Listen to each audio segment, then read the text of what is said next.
Okay तो hi friends, welcome back again in Phoebe engineers. तो आज का जो हमारा टॉपिक है एक्चुअली डे 11 है। डे 11 डेली डोज चल रही है हमारी।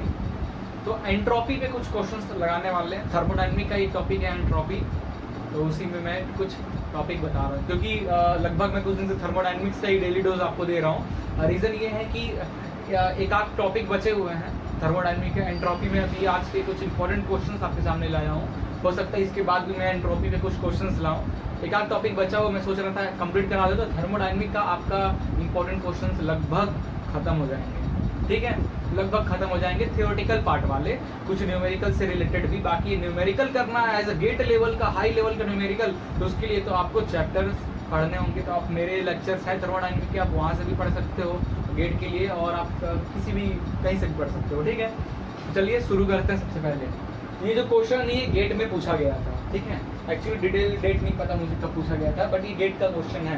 ध्यान से देखोगे क्या पूछा है। 1 kg ऑफ वाटर, ठीक है, at room temperature is brought into contact with high temperature thermal wire के पास 1 kg हमने वाटर लिया, उसको रिजर्वायर हाई टेम्परेचर रिजर्वायर के पास ले गया। बोले तो मतलब हमने पानी भरा और अपने गैस पे चढ़ा दिया, ठीक है। Into contact with high thermal reservoir the entropy change of the universe is. यहाँ पे एक टर्म आ गया यूनिवर्स, पूछ दिया, लिख दिया तो ठीक है, नहीं लिखा तो the entropy change of the entropy change is always decrease, always increase, constant या नन ऑफ दिस। तो देखो इससे पहले मैंने बताया था डे 10 में कि सेकेंड लॉ ऑफ थर्मोडायनामिक्स से हमें एंट्रोपी के बारे में डिटेल में पता चलता है। तो क्लॉसेस जो थे उन्होंने क्वेश्चन दिया था कि cyclic integral of change in heat at temperature, absolute temperature is equal to change in entropy, ठीक है। तो आप यहाँ पे देख रहे हो, तो इससे इस इक्वेशन के हेल्प से आप कह सकते हो कि जो हीट है, हीट अगर आप इंक्रीज करोगे तो आपका एंट्रोपी भी इंक्रीज होगा। तो यहाँ पे नॉर्मल वाटर है, उसको हाई टेम्परेचर रिजर्वायर पे ले जा रहा हूँ, टेम्परेचर इंक्रीज हो रहा है, तो always increase is your answer. Universe की बात कर दिया, यहाँ पे यूनिवर्स लिख दिया। तो देखो यूनिवर्स में एक यूनिवर्स मतलब बोला जाए तो कांस्टेंट की बात कर रहा है, एक इक्विलिब्रियम स्टेट की बात कर रहा है।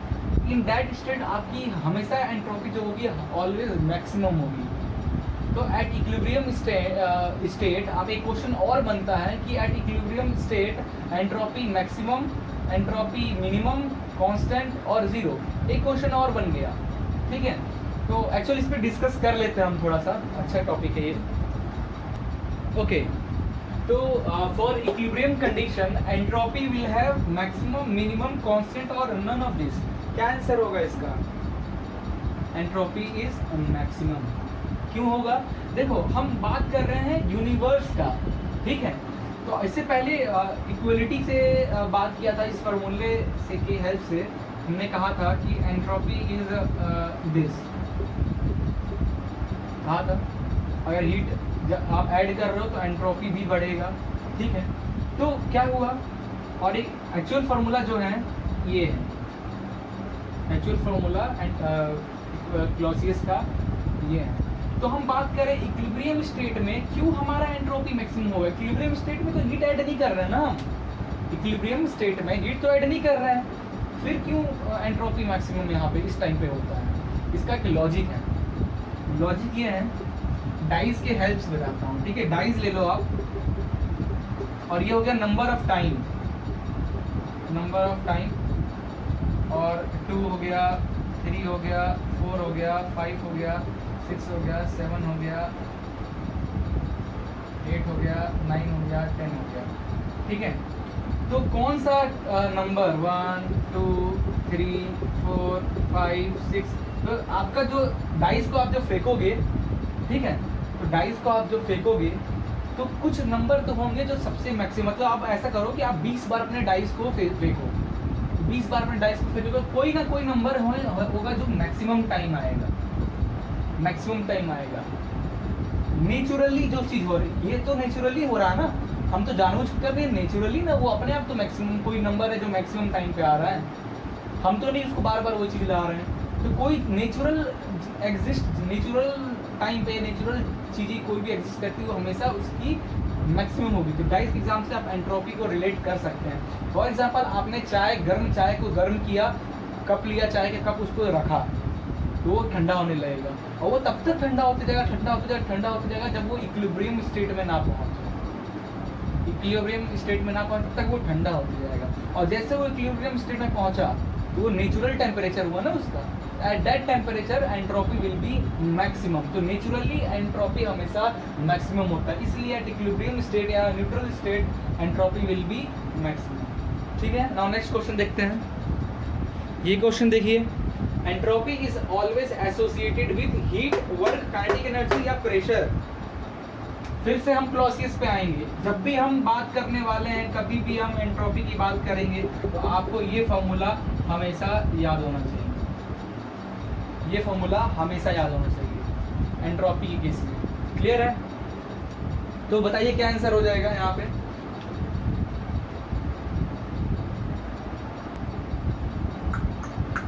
सॉरी इसके लिए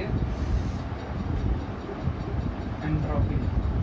ठीक है, जब भी हम एंट्रोपी की बात करें तो आपको ये क्लॉसियस का, ये क्लॉसियस इनइक्वालिटी का आपको ये फॉर्मूला पता होना चाहिए। Change in heat at absolute temperature is always equal to और लेस देन एंट्रोपी। ठीक है, तो यहाँ पे देखोगे dq is equal to TdS, transfer of TdS। तो देख क्या रहे हो कि एंट्रोपी चेंज किसके डायरेक्टली प्रोपोर्शनल है, हीट के। तो entropy is always associated with heat. अगर मैं टेम्परेचर लिखूं तो टेम्परेचर भी नहीं होगा, क्योंकि यहाँ पे टेम्परेचर से मतलब नहीं है। टेम्परेचर कभी कभी हीट देने से टेम्परेचर कम भी हो जाता है। हीट हम बॉडी को दे रहे हैं तो टेम्परेचर कम भी हो जाता है। तो टेम्परेचर का हम रिलेशन एंट्रोपी से तो नहीं कर सकते हैं, बट हीट का कर सकते हैं, क्योंकि हमें पता है कि जब भी किसी बॉडी को हीट देंगे तो उसकी एंट्रोपी हमेशा बढ़ेगी, ना कि कम होगी। क्लियर है? तो ये क्वेश्चन को नोट करो। ओके, नाउ अब देखना, for the reversible process heat added to the system entropy will be. आप तुरंत आंसर दोगे, क्योंकि तब से मैं यही चीज़ तो बक रहा हूँ कि हीट ऐड कर रहे तो सिस्टम की एंट्रोपी चेंज नहीं होगी। बट रुक जाओ, मैं इसको प्रूफ करके दिखाने वाला हूँ। रिवर्सिबल प्रोसेस की बात किया है तो रिवर्सिबल प्रोसेस के लिए क्लॉसियस इनइक्वालिटी का फॉर्मूला क्या बनता है, dq अपॉन t। ऐसा होता है ना जीरो के इक्वेशन। क्लॉसियस ने मेन इक्वेशन ये दिया था, मॉडिफिकेशन के बाद एंट्रोपी से रिलेशन हुआ था। ठीक है, क्लॉसियस का मेन इक्वेशन ये है, ऑलवेज लेस देन और equal to zero this dq upon t। Clear है?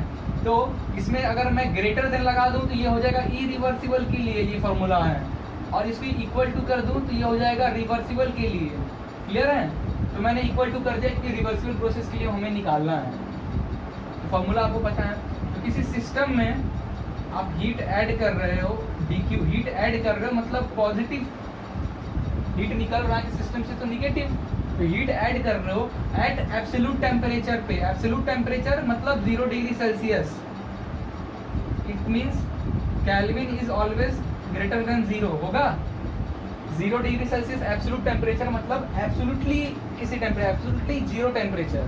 तो एब्सोल्यूट टेम्परेचर को हम 0 डिग्री सेल्सियस पे कहते हैं। ठीक है, बट क्या 0 डिग्री सेल्सियस केल्विन हमें पता है कि केल्विन क्या होता है, 273 किसी भी डिग्री सेल्सियस को चेंज करना है केल्विन में तो 273 से प्लस कर दोगे तो हो जाएगा 273 केल्विन हो जाएगा, या 1 लिखा है या 0 अगर हो, 0 degree Celsius equal to 273 kelvin हुआ। तो मैक्सिमम केल्विन की वैल्यू कभी भी केल्विन इज इक्वल टू 0 नहीं होगा, किसी ने ढूंढा ही नहीं है। Maximum kelvin is equal to 0.00001 तक लोगों 2 तक पहुंच गए, बट केल्विन कभी भी 0 नहीं हो सकता, अभी तक ढूंढा ही नहीं गया है। तो केल्विन जो होगा एब्सोल्यूट टेम्परेचर मतलब 0 डिग्री सेल्सियस इन केल्विन में कन्वर्ट करोगे, इसका मतलब क्या हुआ, is always greater than 0 not equal to 0। तो हम इस फार्मूला की हेल्प से, इस रिवर्सिबल का फार्मूला लिख लिया, इस फार्मूला की हेल्प से बता सकते हैं। देखो dq अपॉन t है, हीट ऐड कर रहे हैं तो पॉजिटिव होगा। ठीक है, और टेम्परेचर है वो भी हमारा 0 से बड़ा मतलब पॉजिटिव होगा। तो हम कह सकते हैं कि S2 minus S1 is greater than 0, कह सकते हैं इसके हेल्प से, greater than 0, therefore S2 is equal to S1। तो हीट आप दे रहे हो तो सिस्टम की एंट्रोपी हमेशा बढ़ेगी। तो del S of the system always increases. ये ऐसे प्रूफ किया हमने। एक और 2-3 टाइप का लगाने वाले रिवर्सिबल के लिए, ध्यान से देखना और क्वेश्चंस। चलिए question number 5, actually question number 5 इसको देखिए आप। For reversible process heat rejected to the system then entropy will be, heat reject हो रहा है सिस्टम से तो आप डायरेक्ट इसका बताओगे इसका आंसर कि entropy will B decreases, entropy of the system will decreases. Proof करके बताओ ना। ये सिस्टम है, हीट रिजेक्ट हो रहा है मतलब माइनस होगा, निगेटिव होगा। हीट रिजेक्ट मतलब निगेटिव, हीट एडिशन मतलब पॉजिटिव। तो रिवर्सिबल प्रोसेस के लिए फॉर्मूला लिखिए पहले, ये होता है, ठीक है। पॉजिटिव निगेटिव है हीट तो dQ/T क्या लिख सकते हैं, dQ तो हमारा निगेटिव चला गया। और ये जो टेम्परेचर है बताया कि kelvin is always greater than 0, तो ये तो पॉजिटिव ही होगा। प्लस माइनस माइनस हो गया तो हम लिख सकते हैं। और ये dQ/T इज इक्वल टू 0 और dQ/T is equal also called entropy. तो हम कह सकते हैं ds जो होगा वो यहाँ पे प्लस माइनस निगेटिव हो गया। इसका मतलब क्या हुआ, ds is less than 0, S2 minus S1 is less than 0, S2 is less than S1। तो क्या हुआ, डिक्रीज हो रहा है। So entropy of a system decreases when heat is rejected. एक और क्वेश्चन, अगर कुछ नहीं हो रहा है इन दैट केस क्या होगा। चलिए क्वेश्चन नंबर 6 देखिए, बताइए इसका आंसर। For the reversible process when there is no heat transfer to the system then entropy will be increase, decrease, constant, none of this. ये नहीं बता पाओगे। और देखते हैं, सिस्टम है कोई हीट एक्सचेंज नहीं हो रहा मतलब dq इज इक्वल टू 0 होगा। फॉर्मूला लिखिए, dQ/T क्या हो जाएगा, 0, नो हीट ट्रांसफर, ये तो पॉजिटिव ही रहेगा। Kelvin always greater than 0 temperature, ठीक है। ये क्या हो जाएगा, तो dQ/T को हम ds भी लिखते हैं एंट्रोपी, तो ds इज इक्वल टू 0 हो जाएगा। तो S2 minus S1 is equal to 0, S2 is equal to S1, entropy is constant, ठीक है।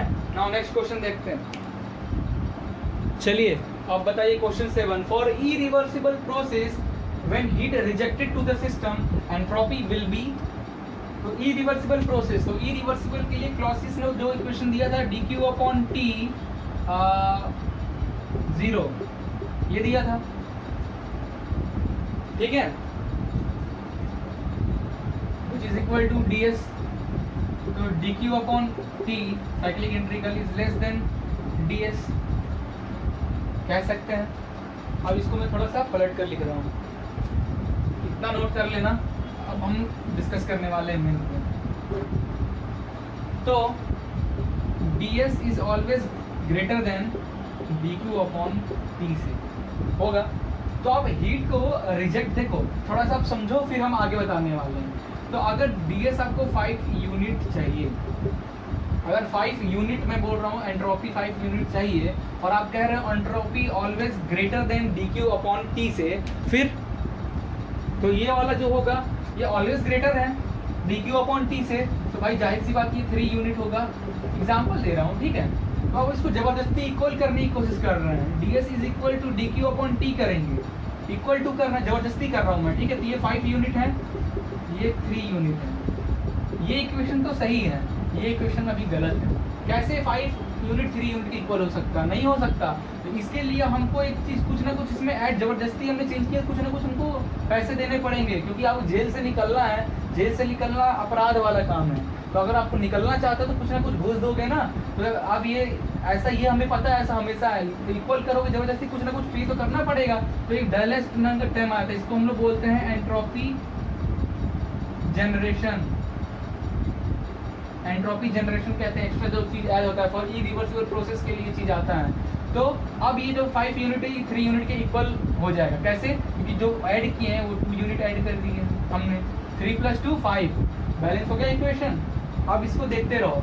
अब हीट रिजेक्ट हो रहा है, तो हीट आप रिजेक्ट कर रहे हो किसी सिस्टम से, मतलब हीट रिजेक्ट हो रहा है तो dq तो 0 हो जाएगा अपॉन, अच्छा हीट रिजेक्ट हो रहा है तो मतलब माइनस हो जाएगा, और नीचे है positive temperature K is always greater than 0, और ये हो जाएगा डायलेक्स कुछ ds, ठीक है। तो इससे हम कह सकते हैं कि ds is always equal to negative ही आएगा। कितना था ये? फॉर एग्जाम्पल इसको ऐसे देखते हैं, एग्जाम्पल दे रहा हूँ, ये 4 यूनिट का था, ठीक है, ये हो गया 2 यूनिट, 2 + 2 4, इक्वेशन बैलेंस है, ये 2 यूनिट हो गया प्लस ये 2 यूनिट है, 0 हो गया। तो ds इज इक्वल टू 0, हम कह सकते हैं s2 is equal to s1। तो कहोगे सर आप इससे पहले रिवर्सिबल में आप बताए थे, जब कांस्टेंट रिवर्सिबल में जब हीट ट्रांसफर नहीं होता है तब हमारा कांस्टेंट होता है एंट्रोपी, ये इरिवर्सिबल में भी ऐसा क्यों हो रहा है? जनरली देखो 5 यूनिट था, ये 3 था, ये 2 था, तो नहीं हो रहा था, मैंने जबरदस्त फिर मैंने इसको मिटाकर 4 किया। तो ऐसा ये बहुत रेयर चांस है कि इरिवर्सिबल प्रोसेस में entropy will be equal. Rare chance है, देखा अभी मैंने कैसे बैलेंस करने के लिए मैंने किया। तो ऐसा रेयर चांस होता है कि दोनों इक्वल एंट्रोपी इक्वल होते हैं फॉर इरिवर्सिबल प्रोसेस के लिए। ओके, तो होते हैं लेकिन रेयरली होते हैं ना। तो आप कांस्टेंट आप कह सकते हैं, अगर ऑप्शन हमें दिया है तो। कांस्टेंट नहीं दिया है, कुछ और दिया होता और नन ऑफ दिस दिया होता तो आप जनरली नन ऑफ दिस आप टिक मारते। बट फिलहाल कांस्टेंट दिया है तो आप कह सकते हैं, बट होता तो है, रेयरली भी होता है, बट होता तो है ना ये चीज़। नाउ क्वेश्चन 7 को नोट करना ये चीज़। नाउ ये क्वेश्चन करो 8 का, 2018 का क्वेश्चन है, मैं इस पर डिटेल डिस्कस करने वाला हूँ। क्वेश्चन बहुत आसान है, एक फॉर्मूला आपको पता होना चाहिए, ठीक है। देखिए, an ideal gas of mass m, temperature T1 undergoes a reversible isothermal process, mark किया हूँ मैं, from an initial pressure P1 to final pressure P2, the heat losing during the process is Q, the entropy change is del S, कितना होगा? mR ln P2 upon P1, del S is equal to mR ln P1 upon P2, del S is equal to mR ln P2 upon P1 minus Q upon T1, और del S is equal to 0। तो क्या option होगा? आइए इसका generally जो answer होगा मैं mark दे रहा हूँ, ये answer is your right answer. अब मैं इसको मिटाकर आपको बताने वाला हूँ, ठीक है। ओके, देखो सॉल्यूशन कर रहा हूँ मैं इसका। Ideal gas of mass m लिख दिया मैं, मास m, टेम्परेचर T1 लिख दिया, undergoes a reversible isothermal process, ठीक है, from an initial pressure is P1 और final pressure is P2, the heat losing during the process is Q। ये 1 2 3 4 5 properties use किया है। कह रहा है कि हीट एक्सचेंज जो है dQ इज इक्वल टू 0 और प्रोसेस इज रिवर्सिबल आइसोथर्मल, तो मतलब T1 is equal to T2 है। दैट आइसोथर्मल मतलब टेम्परेचर की कांस्टेंट है, इतना ठीक है। ये 2 टर्म याद रखो, बाकी को भूल जाओ। नाउ तो चेंज इन एंट्रोपी क्या होगा? एंट्रोपी का 3 फॉर्मूला होता है, एंट्रोपी का 3 फॉर्मूला होता है, ठीक है। चेंज इन एंट्रोपी का 3 फॉर्मूला होता है, मैं बताऊंगा आपको, फिलहाल ट्रिक बताऊंगा याद करने का। देखो, तो प्रेशर भी दिया था ना P1 और P2, टेम्परेचर का रिलेशन में प्रेशर है, इस क्वेश्चन में टेम्परेचर है, प्रेशर है, मास है और ये dQ इज इक्वल टू 0 दिया। तो इसके लिए एक फॉर्मूला इसी में आता है, याद फॉर्मूला है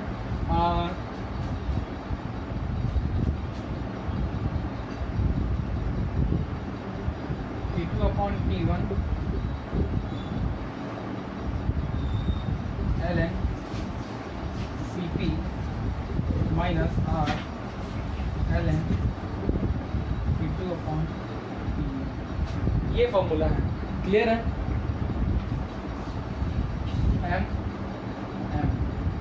क्योंकि हम मास यहाँ पे कंसीडर कर रहे हैं, अदरवाइज Cp लेके हमारा फॉर्मूला सही बन रहा था। अब देखोगे यहाँ पे ध्यान से देखना, Q तो 0 है और T1 T2 कांस्टेंट है, तो ये तो कम 0 हो जाएगा, बचा ये टर्म, क्या बचा? del S is equal to minus mR ln P2 upon P1। अब ध्यान से आप वीडियो बैक करके अब क्वेश्चन का जो ऑप्शन मैंने दिया था देखोगे, तो उसमें एक ऑप्शन था, ऑप्शन 1 था mR ln P2 upon P1, तो वो ऑप्शन गलत हो जाएगा क्योंकि ये माइनस का साइन है, उसमें नहीं था। हमने जो आंसर सही किया था वो था del S is equal to mR ln P1 upon P2। ये ऑप्शन 2 को हमने सही किया था, तो ये सही आंसर होगा। माइनस को हमने हटाना होगा ना, क्वेश्चन में कहीं तो ऑप्शन में माइनस था नहीं, तो माइनस को हटाया तो ये तो टर्म उल्टा हो जाएगा, P1/2। तो ये आंसर हो जाएगा हमारा सही। अब हम डिटेल डिस्कस जो कर रहे थे एंट्रोपी के 3 फॉर्मूले पे हम करने वाले हैं। तो ये मैंने 3 फॉर्मूला लिखा, number 1, number 2, number 3, S2 - S1 change in entropy. आपके पास चेंज इन एंट्रोपी का फॉर्मूला में कुछ टर्म्स होंगे, एक CV होगा specific heat at constant volume, एक आपको याद करना है CP भी होगा specific heat at constant pressure, एक होता है R गैस कांस्टेंट, ठीक है। ये 4 आपको 3 वर्ड आपको याद रखना है। अब इनका आप दो का ग्रुप बना लो, दो का ग्रुप बना लो। तो जैसे मैं बनाता हूँ, सबसे पहले एक मैं लिखता हूँ यहाँ पे CP और यहाँ पे लिखता हूँ CV, एक ग्रुप बन गया।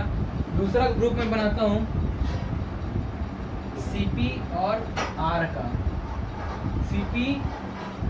CV हो गया, CP R हो गया, CV और R बचा है, ठीक है। CV और R बचा है, CV और R बचा है, ठीक है। अब यहाँ पे देखो CP/CV के यहाँ तो माइनस होगा, CV/R में यहाँ भी माइनस होगा, सब माइनस समझ लो, सब माइनस होगा मान लो, ठीक है। बस एक चीज़ याद रखना है कि CP और R का रिलेशन, प्रेशर कांस्टेंट, प्रेशर और R का रिलेशन कहीं भी आया तो आप प्लस कर लो, तो बाकी सब माइनस ही रहने दें। कर लिए। अब एक और ln यहाँ भी होगा, ln यहाँ भी होगा, ln यहाँ भी होगा, ln यहाँ भी होगा, ln यहाँ भी होगा, ln यहाँ भी होगा। क्लियर है?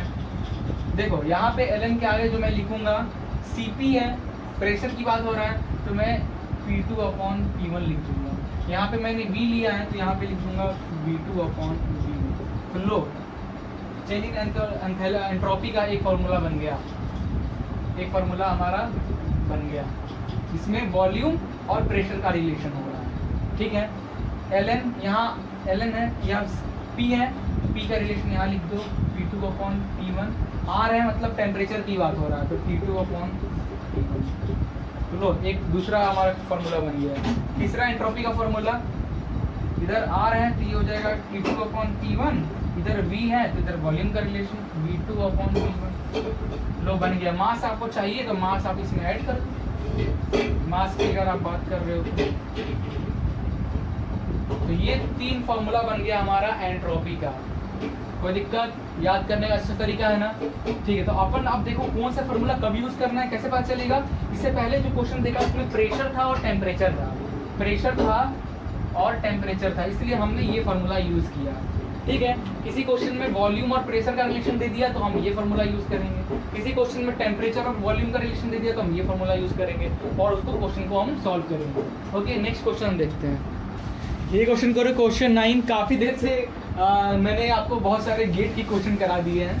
SSC JEE का क्वेश्चन बताया था मैं, जैसे गेट का हो गया, इंजीनियरिंग सर्विस का हो गया। इसके जो क्वेश्चन होते हैं टेक्निकल क्वेश्चन, बोले तो न्यूमेरिकल टाइप के क्वेश्चन ज़्यादा होते हैं। और SSC JEE ले लो, RRB JEE ले लो, इसमें सब आपका थ्योरेटिकल क्वेश्चन है। एक क्वेश्चन देख लो, आप बता दोगे। Entropy is measured of SSC JEE 2017 में आया था। Reversible heat transfer, system efficiency, degree of randomness, system temperature. Direct बोलो, entropy is a degree of randomness, ठीक है। बस खत्म, यही था। ओके, तो क्वेश्चन 10 देखिए। Isentropic flow is SSC JEE 2017 में पूछा गया था। अब बोलो भाई ये भी कितना आसान क्वेश्चन है। नहीं भैया हंसना मत, SSC JEE के नाम पे हंसना मत, बहुत टफ क्वेश्चन है गाइस, गेट लेवल का क्वेश्चन नहीं है, ठीक है। अब बता दो, ज़्यादा ही होशियार हो तो बता दो हम लोग, ठीक है। सीरियस मत लेना, मजे ले रहा हूँ।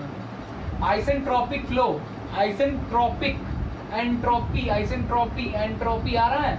एंट्रोपी कांस्टेंट की बात हो रही है।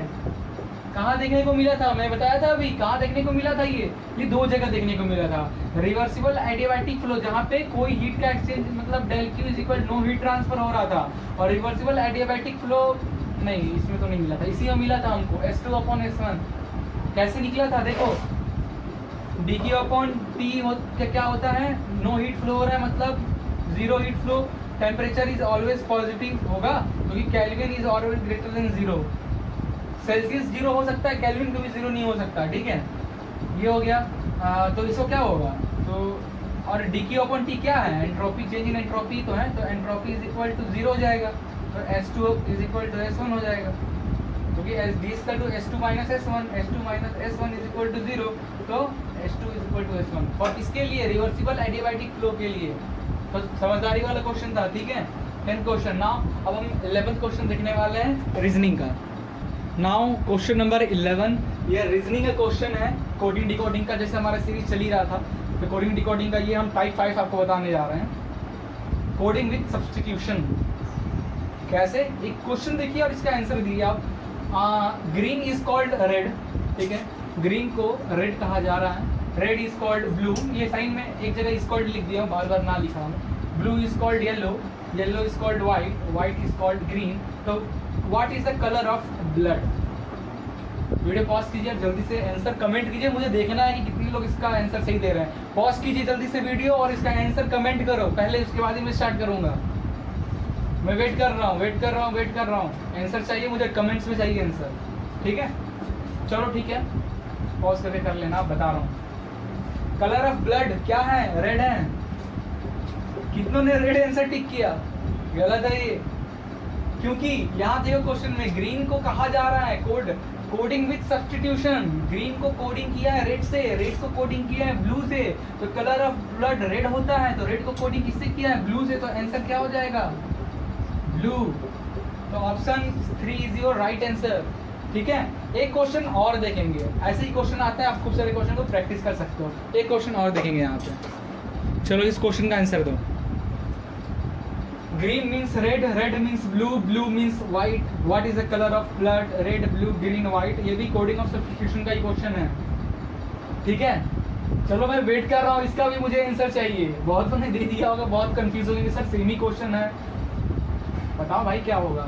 मैं वेट कर रहा हूँ, मुझे कमेंट में आंसर चाहिए। आप क्या आंसर दे रहे हो इसका, ठीक है। चलिए मैं बताता हूँ इसका आंसर। देखो इससे पहले जो क्वेश्चन था वहाँ पे, यहाँ पे मीन्स आपको दिख रहा है, वहाँ पे इज कॉल्ड लिखा हुआ था। तो वहाँ पे हम कह रहे हैं कि green is called red, green red है, रेड ब्लू है, ब्लू व्हाइट है, इज कॉल्ड। और मीन्स अभी यहाँ पे लिखा है मीन्स। कलर ऑफ ब्लड क्या होता है पहले ये देखो, रेड। तो रेड मीन्स क्या? ग्रीन।